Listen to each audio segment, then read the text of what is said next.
Hello everyone, Wayne here from Think Management. On this channel we talk about all things success here in life, and today I want to talk to you about being motivated with children at home. So I want to give you the inside view to what goes on at my house. Now I'll give you a forewarning. This video will not show any of my children. It will not show my wife because they are gone out of the house. But I want to give you a little insight into what it's like trying to be a YouTube creator, working from home, and the children just being here and being everywhere.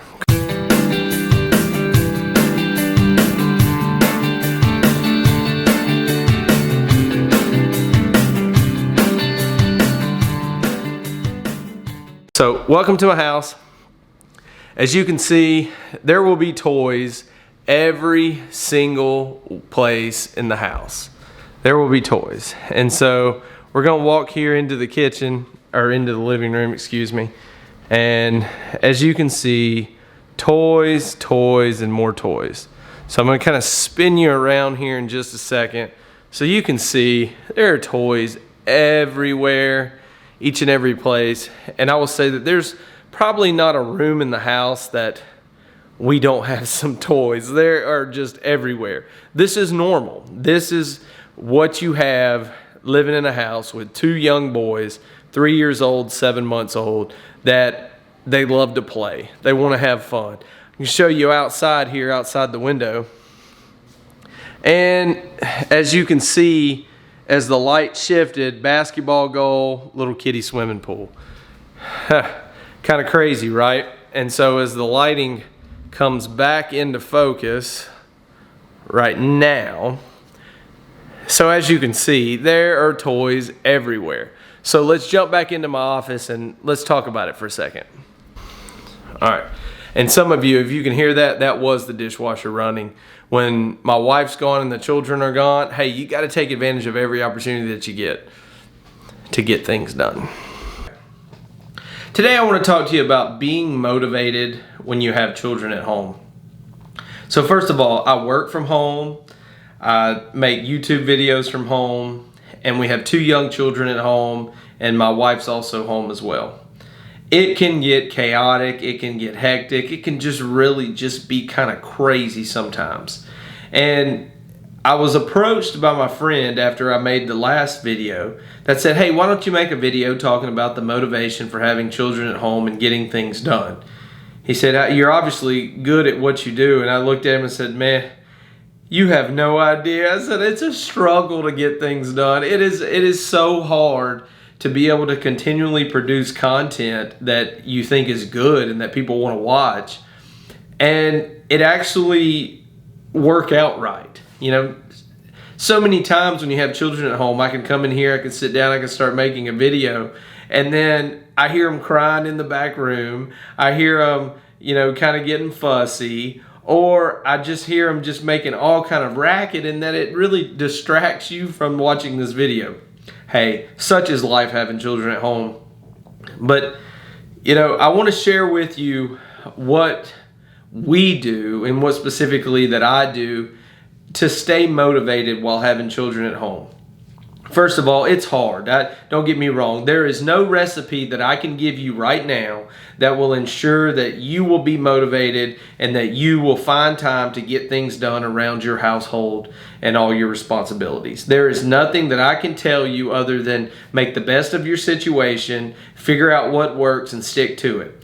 However, a few tips and tricks that I've learned that is really beneficial. Now, for us, we have a 3-year-old and we have a 7-month-old. Now, they're in different stages. The 3-year-old's more independent. 7-year-old wants to be held continually, you know, wants either myself or my wife there with him at all times. He's going kind of through this transition phase, and we get it. I mean, it's just a phase. It's temporary, but we understand that he is going through that phase.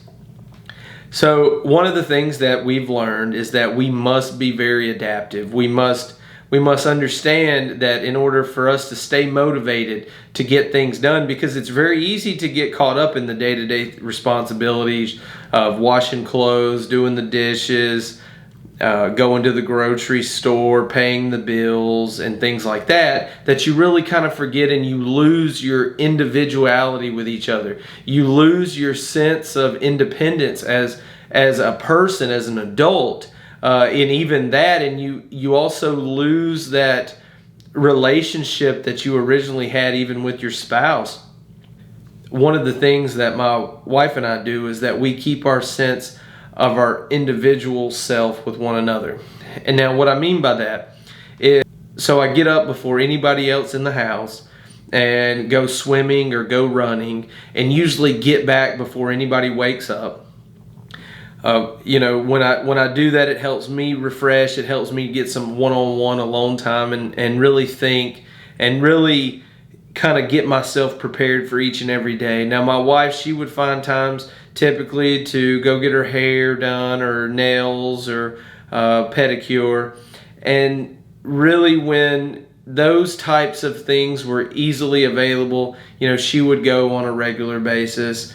But now, kind of since things have kind of changed in the world and we got different circumstances, and of course we all know of what's really going on, that we really have to take a step back. And sometimes it's hey, I'll watch the boys. You go do this with your mother, or you go uptown and run a couple of errands and just kind of take your time and enjoy yourself. We try to take and give the other person some sense of they can have their alone time. They can maintain that identity with themselves, because if we're not fresh, if we're not sharp, then we're no good to help other people. And that's a very important part about staying motivated, is each and every person, the husband and the wife, or maybe it's just the mother or just the father. It depends on the structure of the household. But they have to find time to maintain that sense of their independence. Now, I realize it's kind of tough being a single parent. You might not have childcare, or you might not have a friend that could watch them and things like that, because it's really phases with our children. And we all know that being a parent is just extremely tough. I mean, it's exhausting. It wears you out. It tries your patience. It tries your nerves. There are some days you feel like you're at your wit's end. And in order for us to be sharp and even be helpful to our children during those times, we must maintain that sense of independence, and we must refresh ourselves, not only our mind but our body, physically and emotionally, so that we're ready to be the best we can be for those children. And then next, really, when we try to stay motivated, it's something that it seems simple, but for us it's a little difficult at times, is that we still try to have our identity with each other as spouses. Now, a lot of times you're focused on the children, excuse me, when you're talking about your children, it's all about your children. And don't get me wrong, a parent's main focus is putting your child or your children in the best chance to be successful in life. Parenting at its finest right here, yawning on a video. But a parent's best focus is putting their child first and wanting their child to be successful in life. I get that. I understand that. But one of the things we learn is that we still have to maintain that we still have our spouse. We still have that person that we've courted, and we have a relationship, and you still have to maintain that. And one of the things that I do typically is, my wife loves flowers. I love buying her flowers. I've bought her flowers ever since she was a teenager, and I love doing it. It's something that I love, seeing the joy that it brings her and just the happiness, and having fresh flowers around even our house helps the mood of the house. I mean, some of you understand that. Some of you are like, I get it. I understand it. Some of you are like, oh, that sounds kind of cheesy, but hey, it works for us. I will say, find out what works for you. Find out what can improve the mood and just the atmosphere around your house. I will say that I honestly believe that as the leader of the household, that it is my responsibility and my duty to set the atmosphere of the house. And what I mean by that is that I always want to set an atmosphere or create an environment for the best that I can. Now, I'm not perfect at it, and I really, if you ask me how you could do it, I would say, hey, you really need to figure out what works for you, because we have to create that environment for success. An environment of success with a child is one in which the child can dream. The child can have dreams of being a professional baseball player, or a basketball player, or a golfer, or a doctor, or an engineer, or just someone that they admire, a vet, whatever it may be, that they dream of being those one day, and in turn, the joy and the excitement. I mean, how many of you wanted to be something in life? What did you want to be? Put that in the comment below. What did you dream about when you were little that you wanted to be? Did you do it? For myself, I wanted to be a professional baseball player. I loved professional baseball. My dad and I, we watched so much baseball when I was little that it's remarkable, because down here in the South, we always watch the Braves. And I wanted to be a Braves baseball player. Well, I'm not a Braves baseball player, long story short. And in fact, I didn't play baseball other than up to the 11th grade.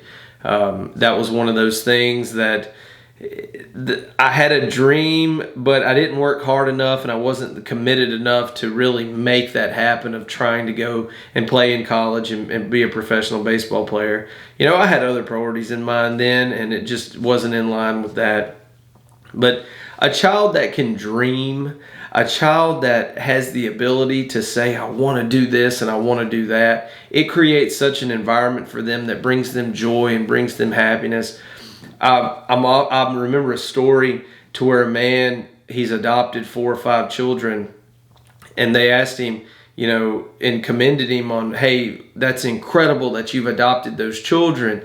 And he asked him, he said, well, why adopt so many children? Why are you doing that? And he said, that is just, it's hard for any parent. Just 1 child or 2 children are tough, but he's like 4 or 5 at the time. And since then, it's more than that now. But he says, I adopt these children because many children that are passed along foster care home to foster care home, they can't dream. They're worried about their next meal. They're worried about what they're going to do today, where they're going to sleep tonight, where they're going to sleep tomorrow. And he said, I want to give them that stability. I want them to have the ability to dream. And let me tell you, it hit home with me so hard.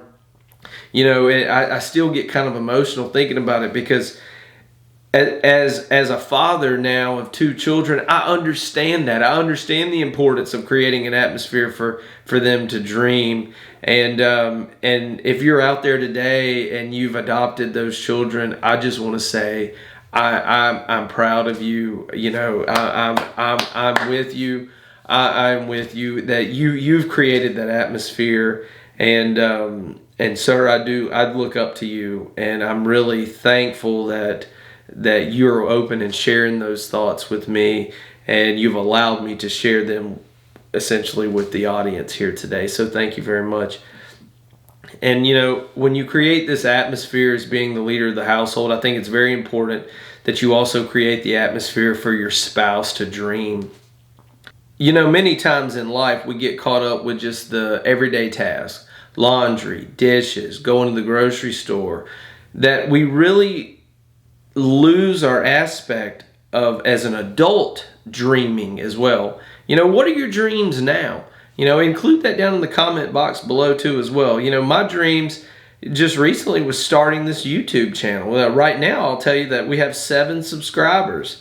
I'm new. I'm self-taught. 24 videos in, so it's not very good. I know there's a lot of room for improvement, but my dream was to share my story and to maybe inspire people and to give some sense of motivation to people that are out there struggling. Because I see so many people today that lay down. I see so many people today that kind of give up, and they give up on their dreams, and they think, I don't have time, I don't have the money, I don't have the resources to accomplish those dreams and those goals. And yet I sit back and I tell you, a dream can only be defeated by you and your mental state for that dream. Never give up and don't give in. Some of the most amazing stories you ever hear is that people tried and tried and tried and tried again, but yet they finally accomplished their dream and they finally made it. And those are the people that write the books on success, that write the books on successful habits, form successful people. They write the book on the slight edge. You know, doing a task 15 minutes a day, each day for 4 years gets you extremely advanced or progressive in certain tasks and traits and different things, that the advantages to someone doing that are tremendous. But yet we sometimes sit back and we think, you know, I want to do this, or I want to do that, or I waste my time during the day of doing this, or, you know, how many of us waste 10, 15 minutes on social media a day that we could be productive doing something? Guilty as charged right here. You know, and that's just the types of things that I sit back and I think about, especially when I'm talking about dreaming as an adult. So the last thing I will say about motivation with kids is that one day you can have a great day. The next day can just go south quick. I'm talking 7:15 in the morning south, you know, spit ups, dirty diaper gets out everywhere, it's raining outside, you don't have any gas in the vehicle, one's running a fever, and you got to take one to the doctor to go get shots. I mean, I'm talking, it can just, when it rains, it pours. You know what I mean. The parents on here, you understand it. You're probably laughing. That does happen. What do we do, and how do we respond to that? And how do we keep our motivation going through that? You know, what do we do in situations like that? How do you even respond? You know, my wife and I, we have a joke sometimes. We say, we just wish this day would start over and we could just go back to bed and then just restart it. We know that those days come, but I will tell you this. Always appreciate those days, because there are many people in this world that do not have their children here, and for unfortunate circumstances or the next, or do not have their spouse here anymore, and they're continually reminded of and only have their thoughts of them. So no matter how bad it gets, be appreciative that you have your spouse, or that you have your child or your children here with you, because not all relationships are good. You have some bad ones, you have some that are even worse. And life is hard. Life is not easy. Life is a struggle. You know, we all go through ups and downs and trials and tribulations. And know that when those days come, when it seems like there is no end in sight of the day, and it's 7:30 in the morning and you're ready to pull your hair out and you're at your wits' end, you know what I mean? You're just like, ah! Sit back, take a deep breath, realize it's just a phase. The day will progress just the same pace as every other day does, and know that there are good days and there are bad days. So when you embrace it, and when you understand that, hey, that is what this life is all about, it will be fine. It will be better. So in closing, I will say that find out what works for you in your household. Find out what you can do to keep that motivation around your children. So I would encourage you to do this one little exercise that I completed a long time ago, but I think it'd be very beneficial to you. So at least once or twice a day for 1 week, 2 weeks, 3 days, you pick the time frame. On the left-hand column, describe your emotion. And then in the middle column here, on a 1 to 5 scale, describe how good or sad or frustrated that you feel. And then on the right side, it's steps for improvement. Whether you can improve your positive emotions, your frustrated emotions, or your sad emotions. Talk it out, write it down, be honest with yourself. You don't have to share it with anyone else. However, I would encourage you to share it with your spouse, and encourage your spouse to do it as well. And then at the end of the day, or at the end of your week or your 2 weeks, whatever you choose it to be, sit down and compare notes, and really spend some time maybe after the children go to bed one night and say, okay, we both remember Tuesday. The oldest child was fussy. He hadn't had his nap in 3 days. The second child was teething. Yeah, that didn't go over too well at all. And the third child was getting his 6-month-old shots that day. And you start writing it out and you say, okay, what could we have done differently? Well, it might be, child 1 needs his naps more regularly. We need to get in a better routine for his naps. Well, bam, problem solved. And then maybe, issue 2 with the child and he's teething. Hey, maybe we can start rubbing some Orajel on his lips, at a little more frequent pace. And then, child 3 that's getting his shots, hey, all we can do is comfort him or her. I would encourage you, it just helps promote that communication back and forth with your spouse. And really, when you talk about improving your motivation in your household, it's going to start with the spouses or the spouse being honest and communicating with each and every one in the household themselves. I hope you found value in today's video. If you did, please hit that like and subscribe button. So, as I said, right now we have 7 subscribers, but we're hoping to continually grow. So this is Wayne from Think Management, and I've really enjoyed just sitting here, just being open and transparent with you today. And I hope you have a great and wonderful day, and we will talk soon. Take care.